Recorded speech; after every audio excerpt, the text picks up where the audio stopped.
In a quiet village in Ireland, a crime took place that people still talk about decades later. In broad daylight, one man pulled off a daring heist worth nearly $600,000. It was so bold that no one believed it could actually happen until it did.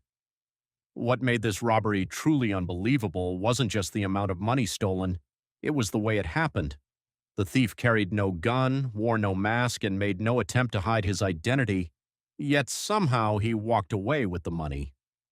What's even more shocking is what happened next.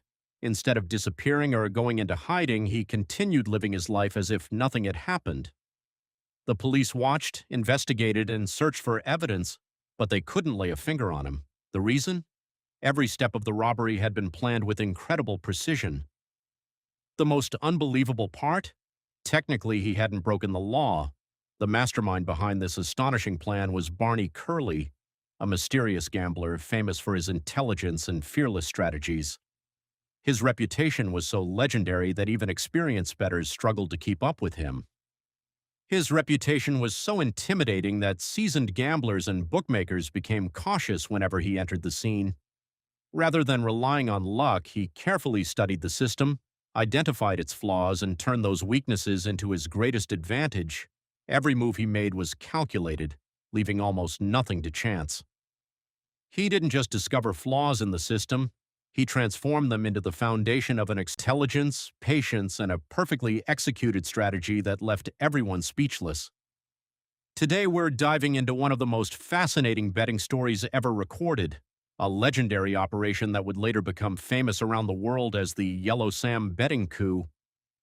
It's a remarkable tale of strategy, timing, and intelligence that continues to amaze people even today.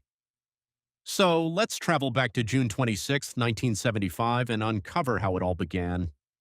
A horse race was taking place. The race course was full of excitement. Preparations for the race were underway. People were placing bets on different horses, while the bookmakers were getting into position. But Barney Curley was nowhere to be seen. He was actually hiding inside the race course, concealed among thorny bushes, waiting for the race to begin. He was waiting for the race to begin. The reason he was hiding was the bookmakers. If they discovered that Barney Curley was at the race course or that one of his horses was running, they would immediately become suspicious and go on alert. They might even stop accepting bets altogether. At that time, Barney's name was infamous in the gambling industry. Whenever he took part in a race, or was even seen anywhere on the race course, the bookmakers immediately assumed that something unusual was about to happen, but the plan he had prepared this time. The move he was about to make that day would become the biggest and most dangerous gamble of his life. Barney Curley was a man who didn't even spare his own father. His father, Charlie Curley, trained greyhound racing dogs. He used to gamble on greyhound races. At the last moment before a race, he would give drugs to his slowest dog, causing it to run much faster. He would force the dog to run faster and place all of his money on it. In this way, he would deceive the bookmakers and make a large profit.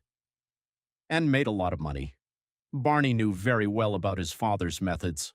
One day when Barney was 15 years old, he told Barney to feed the dog a piece of meat mixed with medicine.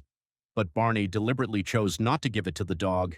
The next day, during the race, Barney won 50 pounds, which would be worth about $500 today. In other words, the man who began his journey in gambling. If he began his gambling journey by deceiving his own father, just imagine what he would later do to the rest of the world. You'll find out in just a moment. In betting, a gambler places money on a horse, and if that horse wins, they can double, triple, or multiply their money depending on the odds. These odds are set by the bookmaker, who decides how much money will be paid out for each horse. The payout depends on the odds. Those odds are set by the bookmaker, who decides how much a successful bet on each horse will pay.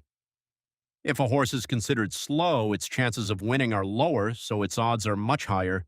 For example, odds of 1 to 20 mean bet 1 unit, and if the horse wins, you'll receive 20 units. On the other hand, a horse with a higher chance of winning has much lower odds because most people are betting on it. In theory, the biggest profit goes to the person who bets on the slowest horse, if that horse actually wins, a payout of 20 times. A 20 times return. Throughout his life, Charlie allegedly made his slow greyhounds faster with medicines and made his fast dogs slower. In this way, that's how he deceived the bookmakers, and because betting wasn't legal at the time, there weren't many strict rules. In 1956, an incident took place. An incident occurred that left Charlie buried in debt. As the story goes, he gave drugs to his slowest dog, as he usually did, and placed all of his money on it. He bet everything on it, but fate had other plans. Because the medicine had the wrong effect, not only did the dog lose the race, but because it fell, its spine was broken. At that time, Barney was 16 years old, and Barney took his father's defeat to heart. That single loss pushed the entire family into a mountain of debt. Barney had to leave school, and he had to work as a laborer in a factory so he could help his father repay the family's debts. For the next 18 months, the two of them worked day and night.